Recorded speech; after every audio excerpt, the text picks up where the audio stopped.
hein? Eu vou entrar numa história deliciosa.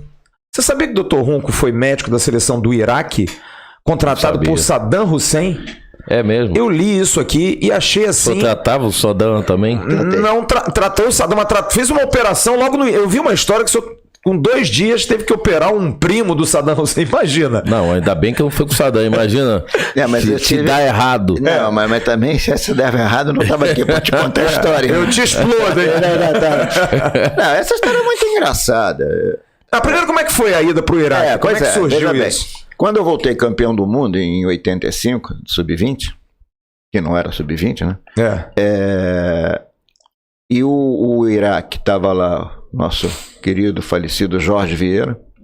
Jorge Vieira, treinador do Corinthians. Estava Lanceta, como preparador físico. Eduzinho, como auxiliar. Nosso querido e falecido Zeca Antunes. E esse grupo classificou o Iraque para a Copa do Mundo de 1986. Sim. E aí eles resolveram contratar brasileiro para tudo, porque eles achavam que o brasileiro ia fazer com que o futebol do Iraque crescesse tecnicamente. Que, na verdade, cresceu muito com os brasileiros, né? Tecnicamente, os jogadores tinham uma qualidade técnica. Os treinadores famosos, Parreira, Zagallo, Evaristo, esses caras aqui são os melhores caras depois do iraniano. Eles colocam o iraniano como primeiro e o iraquiano segundo. E aí eles vieram ao Brasil em outubro. E eu tinha voltado do Mundial e eles tentaram me contratar e eu não fui. Mas em dezembro desse ano eles voltaram de novo, 1985. E aí me ofereceram de novo o contrato, e aí o nosso saudoso, eu digo que é meu pai no futebol, Dr. Taranto, falou, vai meu filho. Eu tinha 30 anos. Vai porque é a sua grande chance. E fui mesmo, não vou negar não. E fomos, eu, Zé Mário, Zé Antônio, como meu massagista, e o professor Oscar Saldanha. Sim. Grande Saldanha. Um direito maravilhoso. Porra. Um dos caras que mais sabia fazer aqueles treinamentos de circuito. Ele sabia fazer um circuito que era um circuito físico e técnico. Vocês trabalhavam com a bola, chutavam, espetáculo. A gente chegava no campo, aliás, e puto, hoje tem circo. Ele montava, mas montava gostoso. Uma coisa boa de se ver, coisa boa. Bom, e aí eu vou para Bagdá, chego em Bagdá no início de janeiro de 1986 e os caras aí, levaram o seu Jorge, coitadinho. O seu Jorge foi no dia seguinte que nós chegamos, uma viagem cansativa, uma viagem que parava em Lisboa, ficava parado, parava em Amman. Os caras mandaram o seu Jorge embora. Porque o seu Jorge tinha tido um quadro de cólica renal e eles achavam que o seu Jorge já estava velho, o seu Jorge ia ter seus 60 e poucos anos, eles achavam que o seu Jorge estava velho. Sim. E mandaram o seu Jorge embora. E aquilo foi difícil e tal. E aí nós estamos na casa do Edu. Sabia que o Edu sabe cozinhar bem? Faz uma feijoada maravilhosa. Mas você chegar em Bagdá, o clima já era, enfim, ali 80 e pouco, pesado, né? Eu peguei, era guerra. Era guerra, a guerra Irã-Iraque. Sim. Que começou em 79 e acabou em 89. Foram 10 anos. Mas não deu medo, não? Assim, vamos pra Bagdá. Amigo, você chegou a ter alguma... Tive. Alguma situação assim de... Tive. Se vocês falarem com o professor Melo, estávamos nós, eu, no meu apartamento, Melo no dele e Oscar Saldanha no dele, caiu um míssil a 1 quilômetro da minha casa. Jesus. Acordamos de madrugada com a casa balançando. O prédio. Mesmo? Teve situações, era enterro, era... Mas você não fez que nem o Joel, não, porque na época do Joel, o Joel dormia com a mala na cama, debaixo da cama. Ele com a mala amarrado, cheio de dólar dentro da mala, e ele amarrado com a mala. Não. Até porque a gente ali a gente não recebia, o Iraque não podia ter dinheiro na cidade, o dinheiro tinha que ir para fora, era meio confuso. E aí eu estava na casa do Edu, o seu Jorge, a gente tentando alegria, o velhinho ia voltar e tal. E aí chegou o intérprete dizendo que eu precisava, que o presidente, quando ele falava presidente, era o Odeio Saddam Hussein.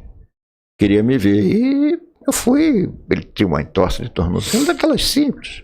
Você deve ter tido várias na tua vida de jogador. Depois chegou um sujeito, entrando de muleta, quando eu olhei, o cara tinha uma lesão no menisco. Aí ele falou, você vai operar ele. Eu falei, pô, mas como? No dia seguinte. Ele queria que eu operasse no dia seguinte, cara. Isso foi um negócio de maluco. Eu falei, não vai. Aí tinha um médico. Eu comecei a falar inglês com o médico. Um sujeito maravilhoso, me ajudou muito lá. E aí eu perguntei como é que é feita a anestesia aqui. Ele falou geral. Aí eu fiz uma cara meia feia, porque anestesia no Brasil de cirurgia de membros, se possível, é feita por bloqueio, aquela anestesia nas costas.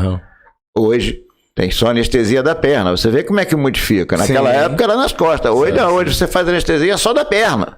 Mudou. É tecnologia, mas a essência continua sendo a mesma, é medicina, é isso que eu falo. Bom, resumo. E o sujeito tinha uma lesão de menisco, eu falei, ele disse que a anestesia era geral, eu fiz cara feia, o Odei perguntou para o intérprete, quem é que faz anestesia para ele no Brasil? Eu falei, minha mulher fazia anestesia para mim direto. Traz ela. Eu falei, não, a minha filha tinha 4 meses, cara. Eu falei, não, vamos embora. Então não opera amanhã, né? Opero depois da manhã, quero conhecer hospitais. Operei e o Zé Antônio, olha que situação, porque quando você faz cirurgia hoje por vídeo, artroscopia, você tem uma visão do joelho muito maior do que como a gente fazia cirurgia de menisco, por exemplo, chamado céu aberto. E para fazer céu aberto, que era com corte grande, se o cara não te auxiliasse, não soubesse te auxiliar, você não via. É impressionante, o buraco é grande, mas você não via. E eu fiquei numa sinuca de bico, eu digo, pô, com quem é que vai me auxiliar? E perguntei ao Zé Antônio, tu já entrou em alguma cirurgia? Ele falou, não. Eu falei, tu vai entrar. Ensinei a ele escovar, como ele fazia, ele entrou igual a múmia, não botava a mão em nada. Mas ele sabia segurar os instrumentos. Eu botava um instrumento na posição, segura aí e não solta. E aí eu operei. Depois eu vim saber que esse daí era o filho da irmã do Saddam. Então eu operei um primo do Odei. E o resultado foi bom, cara. Aí eu virei rei. Aí montei um departamento médico, aí eu operei 50... Você chegou a conhecer o Saddam? 3 vezes. 3 vezes. E como é que foi o approach? Dava medo, doutor? Pô, dava, Bismarck. Você falou uma coisa... O cara era frio, ele te olhava... Sabe aquele cara que, sabe... Escuta, esse cara vai enfiar porrada aqui. Imagina. Você não dizia pra ele, eu operei teu prêmio. Não, ele sempre me tratou muito bem. Sempre me respeitou, perguntava como eu estava sendo atendido. E era muito respeitado dentro do país? Ou tinha gente que gostava e tinha gente que não gostava? Evidente. Pelo esquema ditatorial que era criado, ele era respeitado. Agora, eu vou te dizer uma coisa, muitas coisas naquela época, o país cresceu mesmo com as dificuldades de uma guerra.